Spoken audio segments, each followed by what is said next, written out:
Me conhece, meu nome é Vanks, eu sou trabalhador da Casa Espírita. Hoje estou com a missão de trazer um tema para reflexão que se encontra no primeiro capítulo do Evangelho de Jesus. Não vim destruir a lei. E antes de começar esse tema, nós vamos fazer a leitura de uma mensagem do Espírito Emmanuel, cujo título é Administração.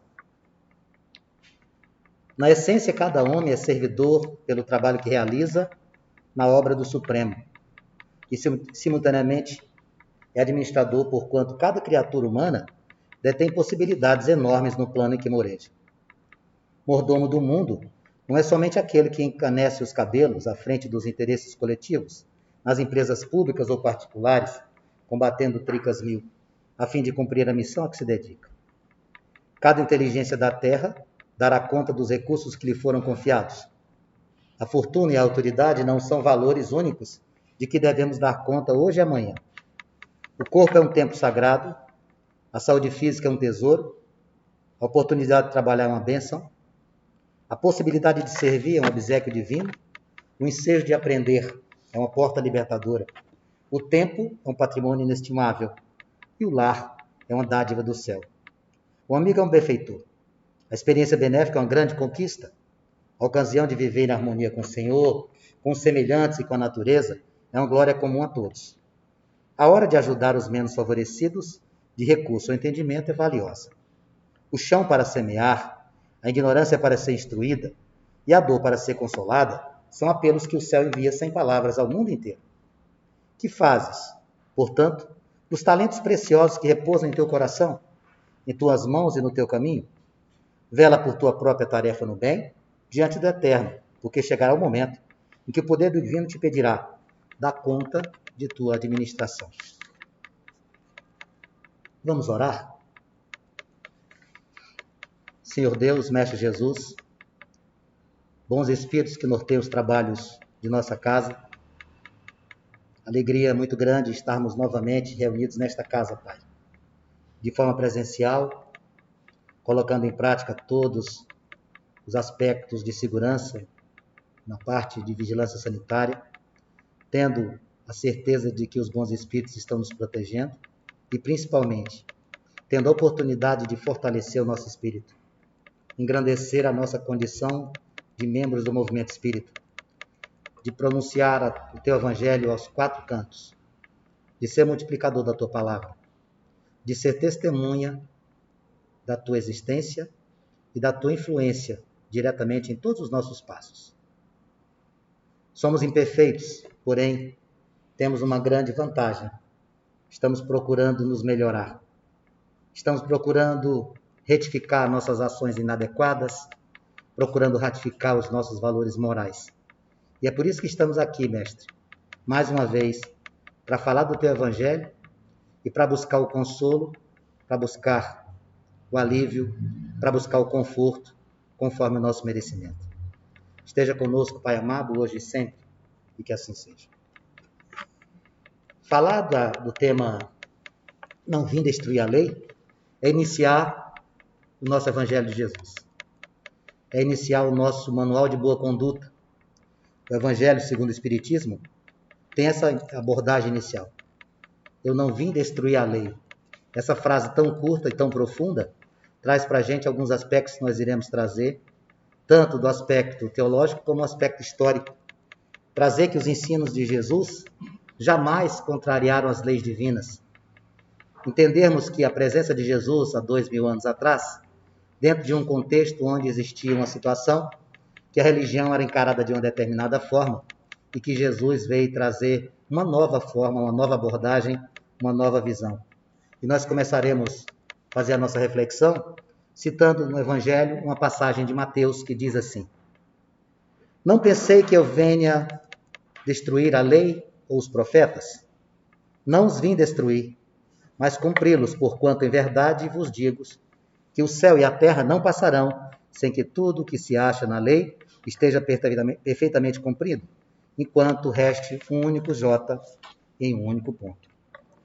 Jesus falou dessa necessidade do cumprimento da lei, e ele não veio para o planeta Terra, quando aqui esteve, materialmente falando, no sentido de destruir aquilo que existia. Nunca foi essa a intenção do Pai. Nunca foi essa a intenção. Certamente o que ele buscava para nós era um aspecto de pureza, de sabedoria, de acolhimento. Jesus, portanto, nos ensinou que a vida que nós encontramos aqui no planeta Terra, ela é uma simples passagem. Que o reino que muitos procuravam quando ainda se encontrava Jesus aqui conosco, não é aqui na Terra. O reino é nos céus. Jesus, portanto, nos ensinou a diferença entre buscar dentro de um campo material e lograr êxito dentro do mundo espiritual. Nós necessitamos evoluir. Nós precisamos entender essa condição. Dessa condição que nós estamos, não levaremos nada. Ontem mesmo nós estávamos falando sobre esse tema, o desprendimento dos bens terrenos, e esse tema abordado no Evangelho de Jesus, ele deixa bem claro o que nós levaremos da nossa condição de espíritos imortais encarnados nesse momento, são as nossas boas ações, os nossos bons pensamentos, a nossa condição evolutiva. Allan Kardec, quando nos traz a codificação das obras espíritas, quando ele traz para nós, explicando a que veio o Espiritismo, ele deixa bem claro isso. O Espiritismo também não veio com o intuito de destruir nenhuma religião, o Espiritismo não veio com o intuito de questionar nenhum tipo de posicionamento. O que o Espiritismo fez foi, alicerçado na filosofia, na ciência e na própria religião, trazer uma resposta mais clara, mais objetiva. Sairmos do porquê sim, do porquê não, entendermos na prática o que é que realmente acontecia dentro da justiça divina. E através da codificação de Kardec, a gente vai encontrar a explicação muito clara, muito óbvia das 3 revelações. Quando o Evangelho de Jesus aborda as 3 revelações, ele começa citando Moisés. Mas nós precisamos entender o aspecto histórico onde aconteceu isso, porque naquela época, irmãos como nós, talvez estivéssemos lá, eram muito mais endurecidos, ignorantes no sentido do desconhecimento, e que não tinham ainda a percepção de encontrar, dentro dos ensinamentos que fossem apresentados, uma razão lógica. Então era necessário impor, através do temor, muitas vezes, as condições necessárias para que Moisés pudesse colocar em prática a sua missão. A segunda revelação foi Jesus, que veio nos trazer não a modificação da lei divina, mas trazer para nós uma nova forma de compreensão. Jesus traz, através de sua mensagem de amorosidade, a necessidade de amarmos a Deus e amarmos ao próximo. E a terceira revelação, a Boa Nova, o advento do Espiritismo, que traz para nós a explicação correta e a explicação racional daquilo que a gente precisa entender e que muitas vezes procuramos ao longo da nossa existência e não encontrávamos. E agora, com o Espiritismo, a gente tem essa oportunidade. Então a gente ratifica. No capítulo 1 do Evangelho, quando fala, não vim destruir a lei, Jesus não veio destruir a lei. O Espiritismo não veio destruir nenhuma religiosidade, nenhum encontro de crenças. Nenhum momento isso. O que o Espiritismo faz, assim como Jesus, é ratificar o que já existia. Não é o intuito da destruição, não é colocar em xeque aquilo que foi ensinado. Mas a gente vem buscar, dentro do Espiritismo, muita coisa. Os ensinamentos de Moisés são respeitados dentro da doutrina espírita. O Antigo Testamento, respeitado dentro da doutrina espírita. O Novo Testamento, respeitado dentro da doutrina espírita. Portanto, o Espiritismo não veio nem destruir, nem afastar o Antigo Testamento, nem tampouco o Novo Testamento. O Espiritismo, portanto, é continuidade. A doutrina espírita traz, na sequência das 3 revelações, Moisés, Jesus e a própria Boa Nova, essa condição. Veio, portanto, defender as leis divinas, veio ratificar a mensagem de amor de Jesus. A gente precisa compreender no aspecto histórico, quando Moisés traz toda essa carga em relação à sua missão, ele teve que apresentar 2 pacotes literalmente distintos de leis.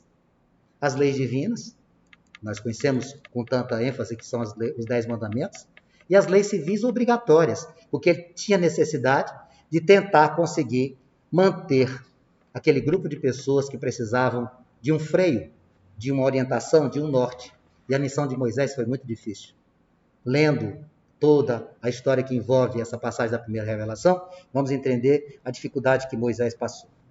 Então, o Espiritismo, na condição que se apresenta para nós, através da codificação de Allan Kardec, ratifica todas as leis divinas, ratifica a amorosidade de Jesus, estuda os evangelhos e, consequentemente, vem trazer para nós uma certeza que aquilo que Jesus ensinou é a referência que a gente tem a colocar em prática na nossa vida.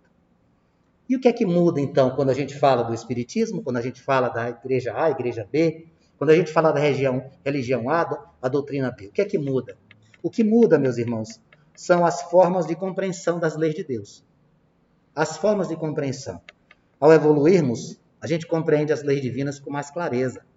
Quando estamos ainda na condição de espíritos imaturos, endurecidos, ou muito apegados às paixões do plano terrestre, a gente não consegue enxergar isso.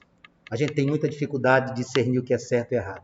Quando a gente evolui, moralmente falando, a gente começa a entender as propriedades, os conceitos, as informações, as certezas que existem nas leis divinas. A lei de Deus é única. A lei de Deus é imutável. A lei de Deus é intransferível. As leis do homem, as leis humanas, as leis civis, elas são adequadas de acordo com o momento que a gente vive, com os grupos sociais que estão inseridos em determinado lugar. Essas podem ser mudadas, essas podem ser modificadas. Portanto, a lei de Deus é única e é imutável. A lei do homem não é única e ela pode ser modificada. É isso que a gente precisa perceber. As leis divinas, e que inclusive estão gravadas na nossa consciência, elas são as mesmas de milênios atrás. As leis do homem sofreram modificações ao longo do tempo. O Moisés, na sua condição de grande missionário que foi, ele priorizou isso. Ele materializou a primeira revelação. Quando Moisés depara-se com a humanidade muito infantil, no aspecto moral e no aspecto da religiosidade, ele tem que colocar em prática algumas coisas do tipo: Deus é vingativo, Deus é o Senhor dos exércitos, Deus espera de nós o sacrifício e coisas dessa natureza. Algumas práticas exteriores que, naquela época, na forma que Moisés se deparou com aquela humanidade literalmente infantil, foram necessárias para serem colocadas em prática. Quando Jesus aqui chega, ele já vai encontrar uma humanidade com a maioridade espiritual. Já é um momento mais favorável. Obviamente, ainda não era de acordo com o que ele necessitava. Tanto é que Jesus citou isso várias vezes, é marcado isso nos evangelhos de maneira distinta, que Jesus sempre falava que ainda não tínhamos, à época, a capacidade de discernir o que ele estava dizendo para nós. A gente ainda precisava aprender muita coisa. Quando chega a terceira revelação, que é o Espiritismo, a gente já encontra uma maturidade espiritual muito mais aprofundada no orbe terrestre.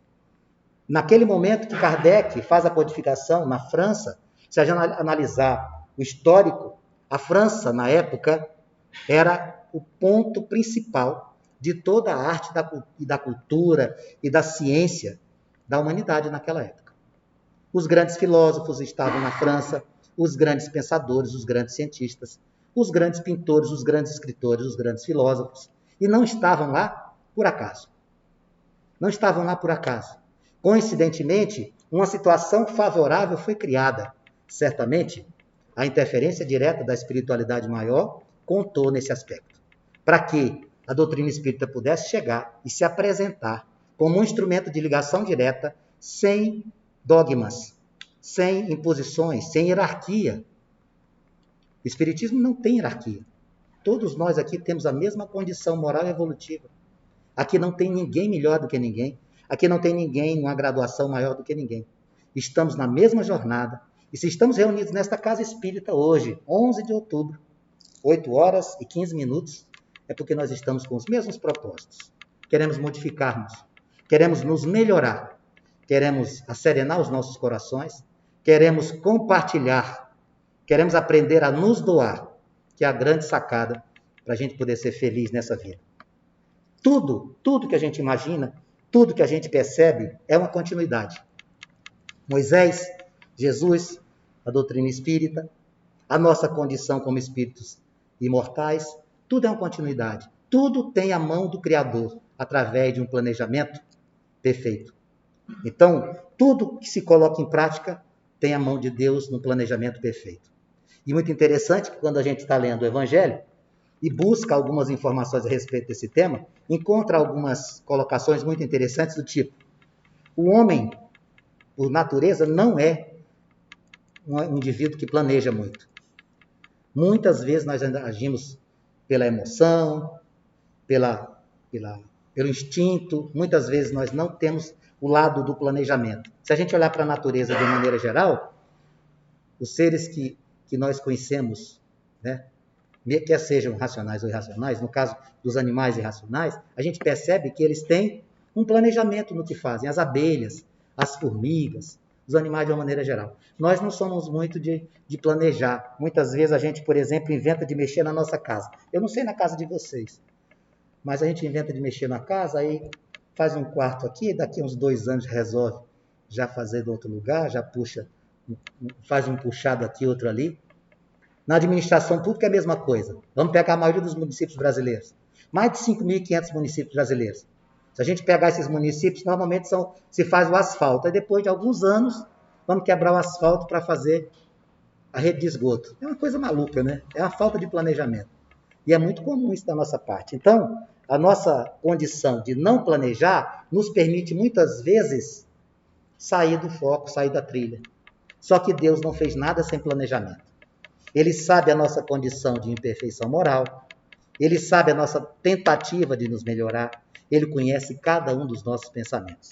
Então, no momento que a gente tem essa ótica de que tudo sob as mãos de Deus vai ter um toque da perfeição, a gente tem que aliviar os nossos corações. A gente tem que deixar de ser angustiado, de ser receoso do futuro, porque certamente aquilo que está acontecendo conosco é necessário que aconteça. Aquilo que não aconteceu, não era para acontecer. Muitas vezes o não do Pai é o nosso sim. E as nossas adversidades, elas são momentos de aprendizado. Revelação religiosa, portanto, foi tudo planejado por Deus. Como aprender? Como é que nós íamos chegar nessa condição que estamos hoje? Ele não quer atropelos, ele não quer saltos, ele quer que a gente aprenda gradualmente. É como encontrar a doutrina espírita. Eu dou um testemunho em relação a isso. Quando eu adentrei a doutrina espírita, junto com a minha filha e minha esposa, no primeiro ESD que nós fizemos, eu não estava preparado para aquela época. Ela continuou e eu parei de vir. Parei de vir. Aí você pergunta para mim, por quê? Não sei. Aí depois que ela terminou, aí eu resolvi vir. Ela falava, você não vai? Não, não vou. Não era a hora. Tudo tem seu momento. E aí quando eu descobri, aí eu não parei mais. E isso já deve ter acontecido com você. Às vezes a gente planeja para fazer uma determinada mudança na nossa vida, e aí a gente teme, desconhecido, novo, a gente não quer fazer. Então, esse processo de crescimento moral, de conhecimento religioso, ele não tem atos, ele não tem furos, ele não dá saltos. Tudo a seu tempo. Tudo a seu tempo. Gostaria muito de que o meu vizinho viesse para o centro, assistisse às palestras, começasse a estudar, mas ele não quer vir. Tudo a seu tempo. Se ele não quer vir, se ele não busca esse fortalecimento espiritual através da doutrina espírita ou qualquer outra igreja, qualquer outra religião, é porque não é chegado o momento ainda. Mas ele vai descobrir. Porque tudo que a gente tem um procedimento metódico, tudo tem o seu porquê. Certa vez assisti uma palestra de um palestrante espírita chamado Haroldo Dutra Dias, e que gosto muito de assistir as palestras dele. Ele diz assim, a providência divina não despreza o que já se foi. A providência divina não despreza o que já se foi. Ou seja, a gente não vai jogar fora aquilo que a gente não concorda. Eu posso até não concordar com aquilo que foi imposto para nós através do Antigo Testamento. Eu me identifico com o Novo Testamento. Eu não tenho direito de descartar o outro. Então, tudo aquilo que a humanidade vivenciou, certamente teve o seu motivo, teve a sua necessidade. De forma análoga, a gente pode, por exemplo, entender isso como se fosse a nossa descoberta, descascar uma cebola. Uma camada de cada vez. A gente vai descobrindo aos poucos, a gente vai se aprofundando aos poucos. Alguns conseguem resultados mais rápidos, outros de uma maneira um pouco mais lenta, mas isso é o que menos importa, o ritmo, porque todos nós temos o mesmo ponto final dessa nossa trilha, dessa nossa jornada. É o nosso aperfeiçoamento moral. Alguns irão conseguir isso com mais rapidez, outros não. Então, a gente precisa entender que lá da época de Moisés e muito antes dele, muitos e muitos missionários vieram com estas missões de nos dar um caminho de luz, uma esperança, né? missionário como foi Jesus, como foi Moisés, outros que vieram antes deles e depois deles, todos eles tiveram o seu papel e eles continuam sendo válidos. O que foi dito por Moisés, o que foi trabalhado por Moisés, a época que saiu do jugo que ele existia em relação à escravidão do Egito, foi válido e é válido até hoje. Tudo é aprendizado, tudo é experiência. Então, o trabalho desses missionários que a gente acabou de citar, ele serviu e serve para nós. A gente não pode jogar fora. É como você falar, por exemplo, do modelo de família que a gente vive hoje. Eu trabalho com adolescentes a minha vida toda, né? Adolescentes e crianças. Dentro da escola, a gente percebe o quê? Eu, particularmente, eu tenho 56 anos, eu sou de um modelo de família muito centralizador, onde todas as decisões eram do pai, o que o nosso pai falava estava falado. Nós, como filhos, não tínhamos o acesso de discutir mais próximo aos nossos pais. Era alguma coisa muito centralizada, muito patriarcal, e mudamos esse modelo. Pulamos para o modelo de família atual, onde tem mais liberdade, mais aproximação dos pais e filhos. Só que foi uma mudança muito drástica. Nós fizemos uma mudança e não trilhamos os passos de uma mudança. A gente saiu do modelo antigo, viemos para cá e ficou esse ato aqui. E aí muita gente se perde aqui. Muita gente se perde.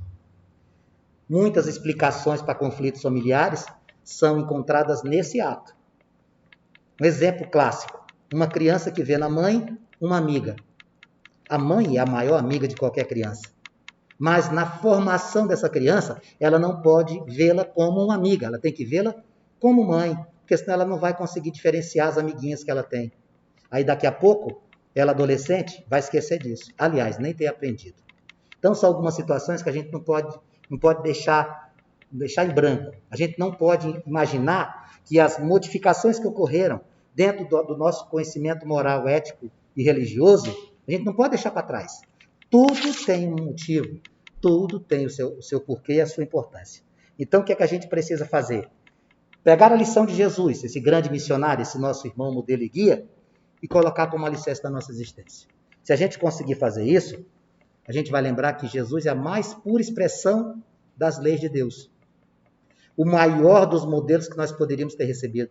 Uma dádiva, um prêmio. E, por consequência, se a gente colocar os ensinamentos de Jesus como alicerce da nossa vida, certamente os nossos problemas serão reduzidos. Não fique esperando que Jesus resolva os problemas para nós. Não é esse o seu papel. Mas, certamente, pedir a Jesus que nos dê força, nos dê capacidade de encarar as nossas adversidades, as nossas dificuldades, e a gente fazer a nossa parte, certamente a gente vai conseguir. Mesmo porque Jesus disse, vós sois deuses. Nós podemos. A gente tem que acreditar. Jesus é o nosso mestre, é o nosso modelo, é a nossa mais pura expressão das leis de Deus. E por ser ele, esta expressão, eu preciso colocar isso na minha vida. Se eu acredito nisso, por que eu tenho que ser temeroso? Se eu ficar alegando que eu desconheço Jesus, eu preciso repensar a minha condição, a minha valoração. Porque se eu disser para você, não sei o que é que Jesus fez, não sei o que ele representou, eu preciso rever os meus conhecimentos. Muitas vezes, quando você está numa condição favorável, você esquece de conversar com Deus. Esquece de conversar com Jesus. Esquece de agradecer. Quando as coisas começam a apertar, quando o calo começa a doer, aí você quer conversar com Deus, quer conversar com Jesus. Eles não vão deixar de falar conosco. Eles não vão deixar de estar conosco. Mas a gente precisa aprender a falar com eles nos bons e nos momentos difíceis. Por isso que a doutrina não abre mão desse trabalho espiritual. Por isso que a doutrina espírita não veio destruir a lei. Por isso que Jesus falou que não veio destruir a lei. A gente precisa ter dentro desse trabalho espiritual que já acontece há milênios, não foi somente quando foi criado, quando foi lançado o Livro dos Espíritos em 1857. É 1857 o ano do lançamento, Mário? Acho que é isso mesmo, 1857. Não foi ali. O papel da espiritualidade já ocorria muito antes disso. Então, se a gente consegue entender isso, se a gente conseguir entender que o Espiritismo tem a capacidade de fortalecer o que Jesus nos ensinou, a gente não vai correr o risco de afirmar que o Espiritismo veio renovar alguma coisa, O Espiritismo não tem pretensão de renovar nada. Ele veio ratificar a missão de amor de Jesus. O Espiritismo não tem o propósito de sair do zero. Não. O Espiritismo tem o propósito da continuidade. Dar continuidade à lição de amorosidade que Jesus trouxe para nós. Nós não temos a intenção de colocar em xeque nenhuma religião. Não queremos ser colocados como parâmetro para mais nem para menos. Não queremos ser colocados como fiel da balança, nem tampouco dentro de um dos pratos desta. Não foi isso. Não foi esse o propósito da criação do Espiritismo. O Espiritismo veio para nos esclarecer. Entender as respostas que até então não tínhamos. Nós tínhamos muitas perguntas e muitas lacunas a serem preenchidas. E o Espiritismo não deixa lacunas. Desconhecimento, portanto, ele pode até ser gerado, mas não em função do Espiritismo, e sim da má interpretação ou da falta de aprofundamento. Quando a gente fala do Espiritismo, muitas pessoas se assustam. Você é o quê? Eu sou espírita. E aí alguns pensam assim, já ouvi muitas vezes essa pergunta, você acredita em Deus? Você nega Jesus? Eu sou muito pelo contrário. A coisa que a gente mais faz lá no centro é falar em Jesus. A coisa que a gente mais faz lá no centro é pregar a aproximação com Deus. É só isso que a gente mais faz.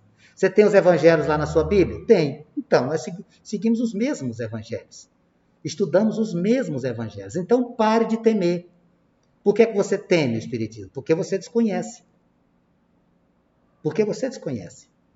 E isso acontece com todos nós. Com todos nós. Até hoje, depois de passar tantos anos, eu ainda vejo pessoas passando aqui em frente à nossa casa e passa assim, olhando para o outro lado, parece que está temendo alguma coisa. E quando entra aqui, descobre que esse ambiente é um ambiente de amorosidade, de acolhimento, de paz. E depois que entra aqui, dificilmente não deixa de vir novamente.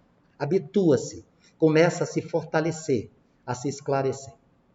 Eu não esqueço as palestras que eu assisti aqui há 20 anos atrás. Eu saí daqui com uma paz, uma tranquilidade. Assim, esse é o meu lugar. Esse é o meu lugar, porque eu já andei em tantos lugares e não me achei, e agora eu consegui me descobrir. Não sei, o aspecto da ciência, eu confesso a vocês que a ciência foi o que mais me deixou apaixonado pelo Espiritismo, porque eu sou vinculado a ela, né? Minha profissão é essa. Então, eu me via recebendo respostas como se eu estivesse recebendo algumas confirmações que eu imaginava existir. Cada um tem o seu motivo para estar aqui. Cada um tem o seu. Alguns despertados pela amorosidade, alguns pela dor. Não importa o que te trouxe aqui. O que importa é o que vai te fazer permanecer aqui. Não é proselitismo. Ninguém precisa fazer proselitismo. Mas é maravilhoso ver a casa lotada assim. Saber que a gente está procurando o caminho da correção, procurar ratificar as nossas boas ações e eliminar as nossas mazelas morais. E aí, quando a gente fala no Espiritismo, a gente acredita em Deus, a gente acredita em Jesus, como todas as outras religiões. Então não pode ficar com dúvida. E quando alguém perguntar para você o que é que você é, você não vai fazer assim, ó, espírita. Como? Espírita. Não, pode falar. Eu sou espírita, eu sou do movimento espírita. Eu acredito em Jesus como você. O teu Jesus é o meu, o teu Deus é o meu. É assim que a gente tem que fazer. Por ignorância, muitas vezes, a gente deixa de relacionar o Espiritismo com amorosidade. E é só isso que ele faz. É só isso, não tem outra coisa. Cabe a nós, portanto, trabalhadores da casa espírita, aqueles que simpatizam com a doutrina, aqueles que se aprofundam na doutrina, que a gente chama de movimento espírita, ser a referência moral dessa doutrina. De que forma? As nossas condutas. Não precisa uma ajuda maior, o Espiritismo. As suas ações. O seu vizinho vai ver o teu comportamento e ele vai dizer assim, ele é espírita, para o bem ou para o não. Nossa, mudou muito. Esse sujeito aqui era uma carga torta e agora está bem. O que é que aconteceu com ele? Senão agora ele virou espírito. Então, é isso que a gente tem que ter percepção. Imagina Moisés lá naquela época, tendo que levar aquela multidão que acabara de sair da escravidão do Egito. O que ele tinha que fazer? Será que ele falasse só assim, sigamos nessa nossa amorosidade que a gente vai encontrar o Pai? Não conseguiria. Aquele momento ele precisava das leis divinas, Monte Sinai recebeu os 10 mandamentos, mas ele precisava das leis humanas.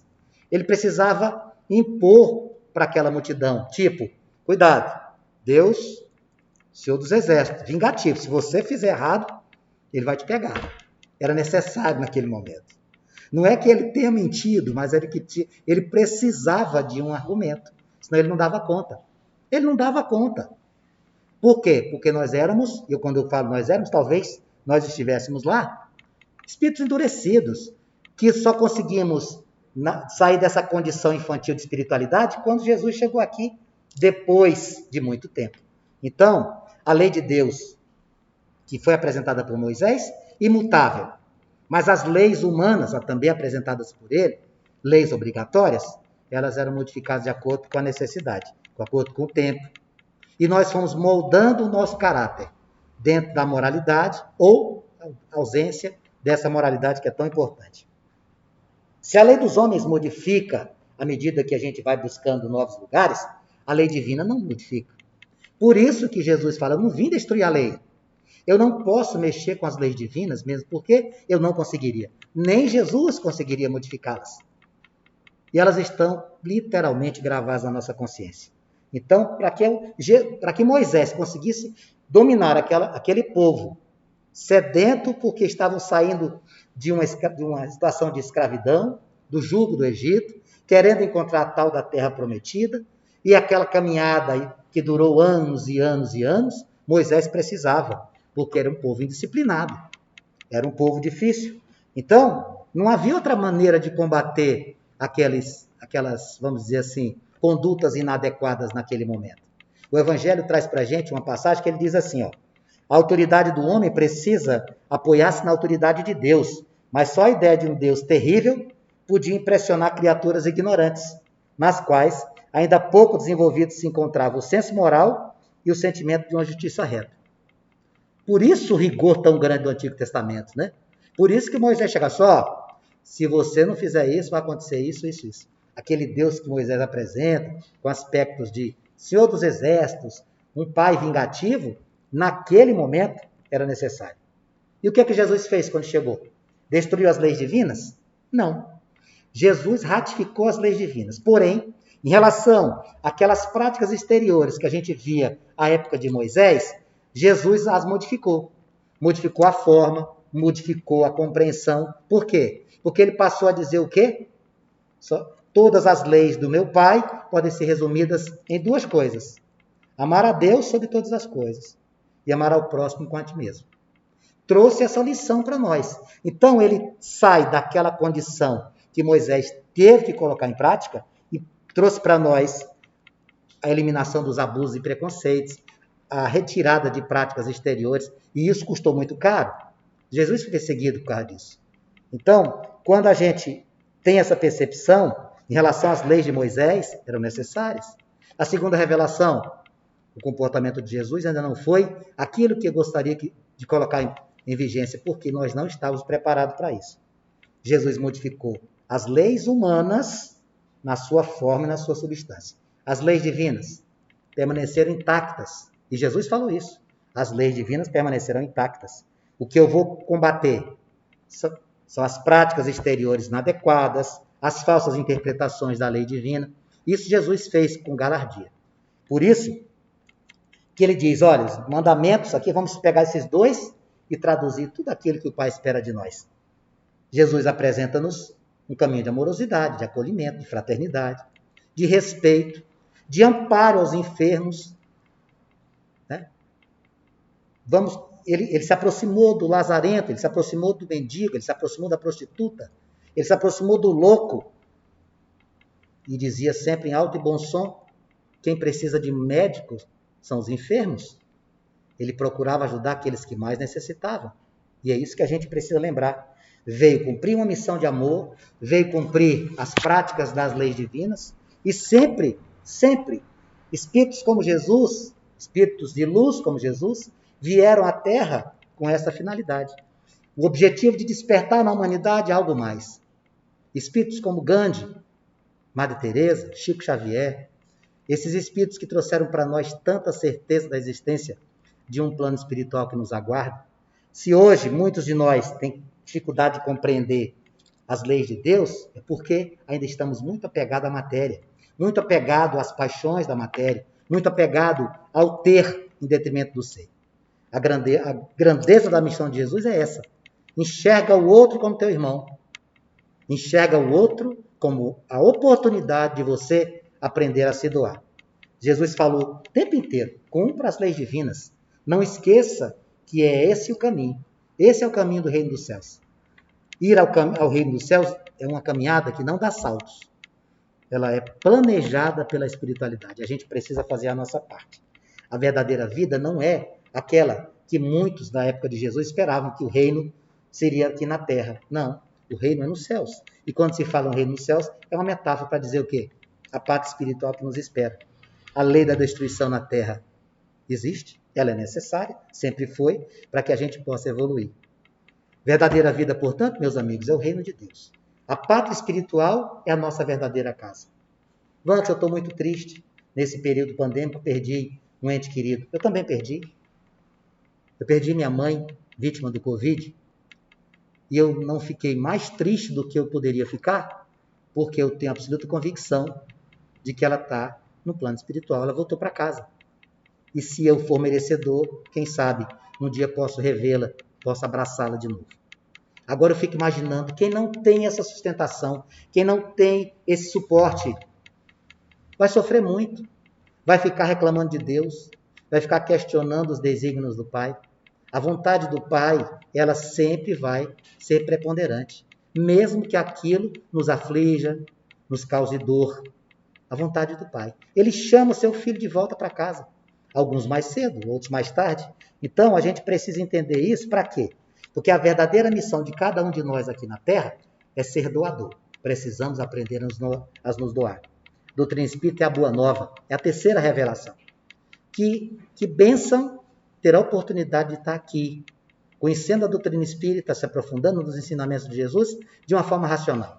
Uma fé racional, sem paixões, sem dogmas, sem imposições. É isso que é muito bom a gente ter. Ler o Evangelho com clareza, não ser o Evangelho de Jesus deturpado. Isso é importantíssimo, né? A gente entender a natureza, a relação existente entre o mundo material e o mundo espiritual. Tem uma passagem que diz, do Evangelho, que Jesus diz assim: não vim destruir a lei, apenas cumpri-la. E o Espiritismo, o que é que ele diz? Não vim destruir a lei cristã, eu vim lhe dar a execução. Olha que maravilha. Ninguém veio disputar lugar com ninguém. Ninguém quer ser a religião número 1. Não é isso. Não é esse o propósito, né? Não é esse o propósito. A gente precisa entender que o Espiritismo é chave, é auxílio, é um microscópio, é aquilo que vai aumentar o tamanho dos objetos a serem percebidos, que muitas vezes a gente não enxerga. Moisés foi um grande profeta, fez a sua parte. Jesus, nosso irmão, mestre, modelo e guia, fez a sua parte. Agora resta-nos, dentro da Boa Nova, fazer a nossa parte também. Se Moisés revelou a todos nós a existência de Deus, Jesus ratificou a sua existência, a Boa Nova nos trouxe esta certeza, por que a gente muitas vezes insiste em fazer as coisas erradas? Por que muitas vezes a gente esquece isso? Lembrar lá do povo hebreu, que vivia escravizado pelo Egito, e sair naquela condição adversa, até se compreende a dificuldade que seria dominar este povo sedento, né? Mas hoje, algumas situações que nós percebemos ao nosso redor, alguns pontos que a gente vê solto na nossa existência, não são aceitáveis para pessoas que se dizem cristãos. É o sujeito que diz que ama a família, mas não respeita sua esposa e seus filhos. Respeito a Deus e comete crimes um atrás do outro. Sou amante de todos os ensinamentos do Pai e calunia, comete atos de corrupção, comete injúrias, é desonesto, comete trapaças. Então, o discurso não pode ser longe da prática. A gente precisa estar perto um do outro, né? Espiritismo é chave como auxílio de entendimento. Muitas coisas que, porventura, a gente não tem conhecimento até de pouco tempo, quando a gente adentra a doutrina espírita, a gente começa a descobrir, tá? O único tipo de justiça que existia na época de Moisés era a justiça do mais forte. Então, era isso que acontecia. Quando Jesus chega, ele deixa de lado isso e coloca como justiça a amorosidade. Olha a diferença, olha a forma, olha a substância. Mas era necessário. Moisés tinha que trazer Deus para perto daquele povo de qualquer forma. E apoiado nisso, ele trouxe a presença do Criador para dentro de uma situação adversa e que conseguiu lograr êxito, né? Moisés conseguiu, dentro do possível, fazer a sua condição de missionário. Agora, dizer que era correto Moisés falar que Deus queria que fossem sacrificados animais, que fossem liberados suas posses ou coisas dessa natureza, não são práticas que hoje nós aceitaríamos ou aprovaríamos. Porém, naquele momento, foi a única maneira que Moisés encontrou. Tirando os 10 mandamentos, que são as leis divinas na apresentação de Moisés, o resto é tudo lei humana. Por isso que Jesus veio e modificou todo esse quadro. E não veio destruir a lei. É como diz o Evangelho no seu primeiro capítulo, né? Por isso, cuidado, deixar claro qual era o papel de Jesus. É ratificar, de trazer esta mensagem, de repeti-la reiteradas vezes, para que a gente não esquecesse. Explicar de maneira pormenorizada. Nós precisamos obedecer os 10 mandamentos. Nós precisamos amar a Deus sob qualquer circunstância. E precisamos ver nos nossos irmãos a presença do nosso Criador.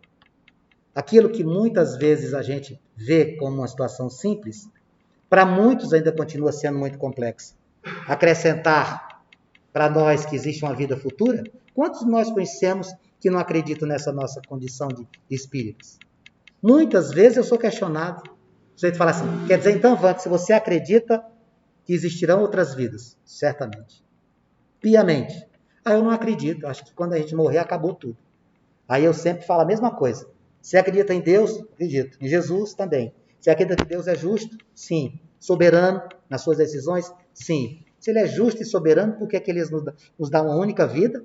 E ele me dá uma condição favorável economicamente e desfavorável a você? Te dá muita saúde e me dá um monte de doenças. Por que faria isso? Qual é o critério?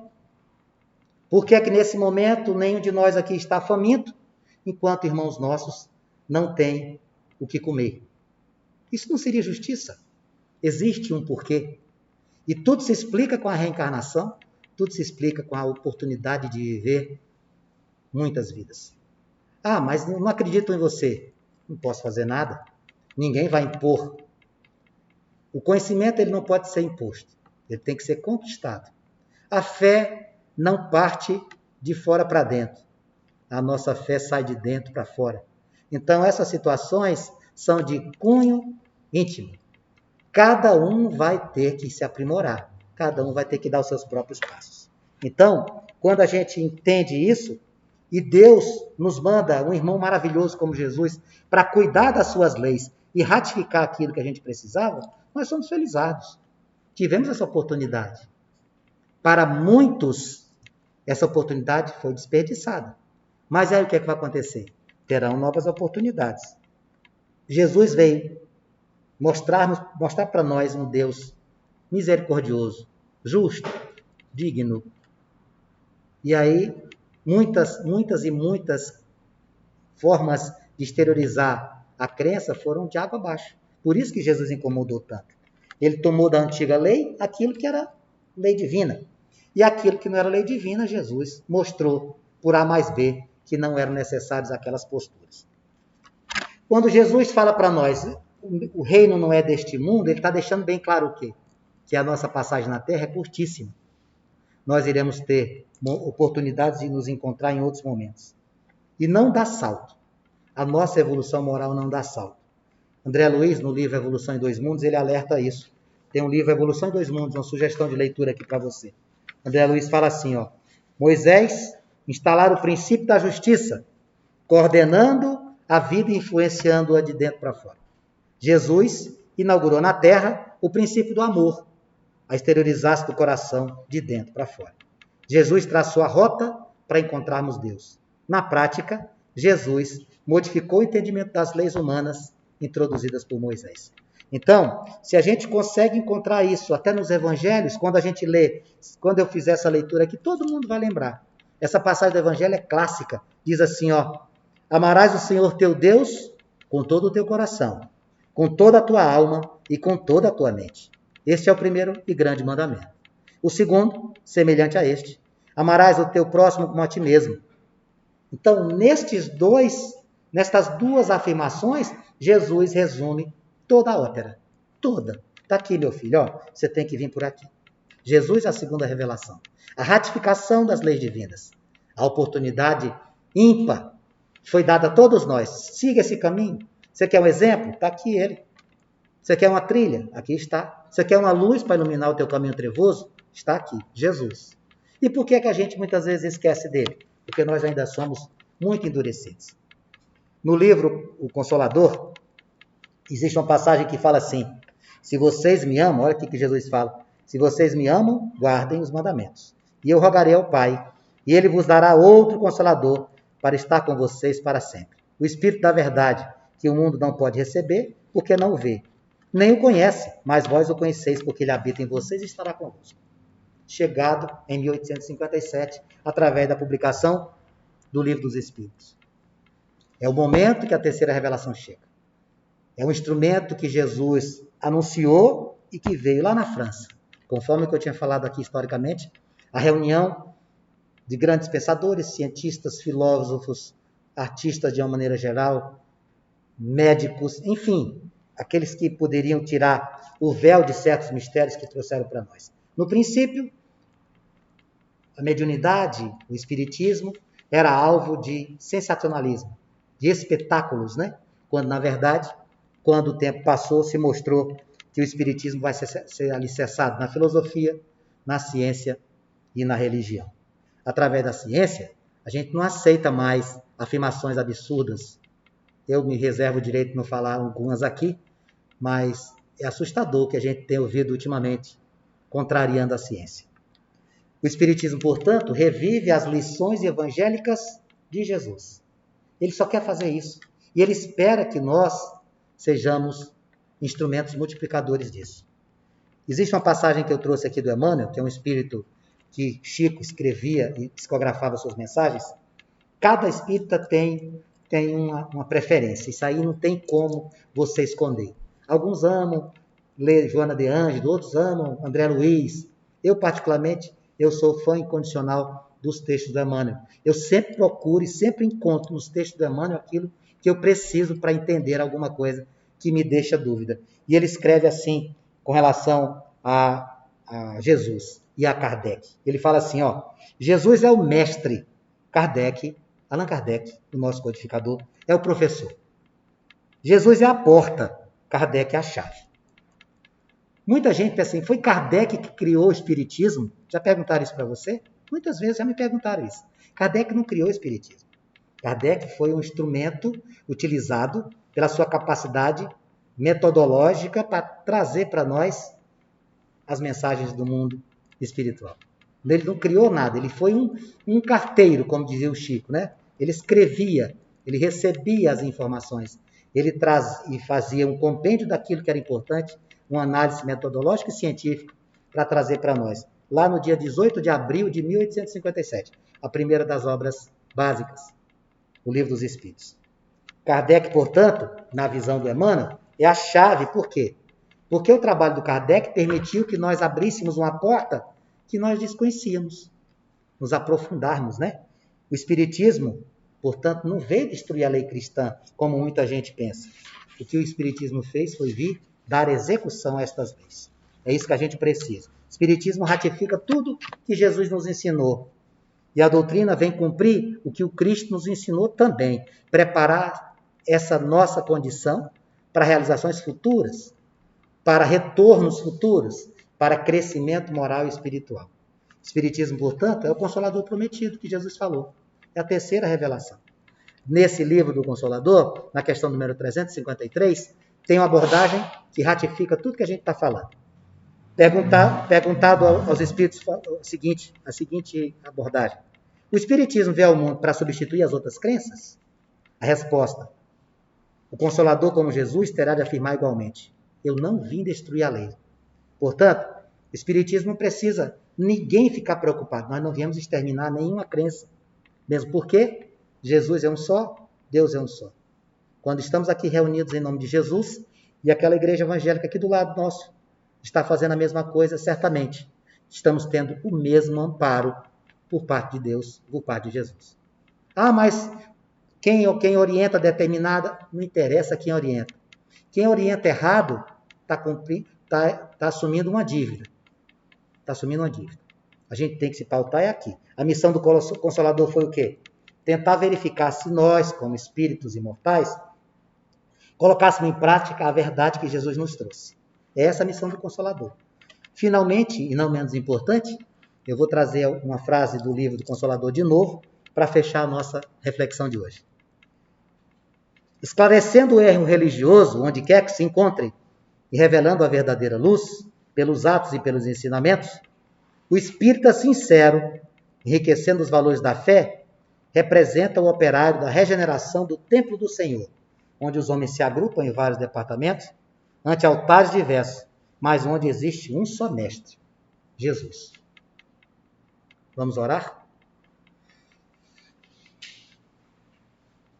Senhor Deus, Mestre Jesus, gratidão é a palavra que resume os nossos amigos aqui reunidos, os espíritos superiores aqui coordenando as nossas atividades, me intuindo a falar aqui que eu deveria falar. Agradeço de forma pormenorizada a oportunidade de estarmos aqui reunidos. Poder falar sobre o primeiro capítulo do Evangelho de Jesus é uma grande bênção. Poder falar sobre as revelações, citar o papel dos missionários, alertar cada um de nós a necessidade de compreender o nosso crescimento moral e religioso, não dando saltos. Nós vamos um passo de cada vez. Agradecer, Pai, pela oportunidade do pão em nossa mesa, pela oportunidade de termos o nosso leito, termos o nosso lar, oportunidade de estarmos aqui nesta casa e, ao mesmo tempo, não sendo egoístas, pedindo ao Senhor, acolhe aqueles que não têm isso que nós estamos citando aqui.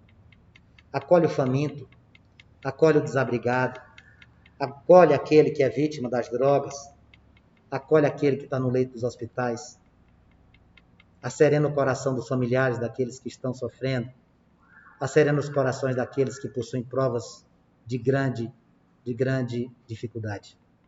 Somos sabedores das nossas mazelas morais, das nossas limitações, e por isso pedimos ao Senhor, fortaleça-nos, que nós possamos ser multiplicadores. Eu sei, Pai amado, o Senhor deixou bem claro, o Senhor não veio destruir a lei, e nós, certamente, tentaremos ser guardião dela. Esteja conosco hoje e sempre, e que assim seja.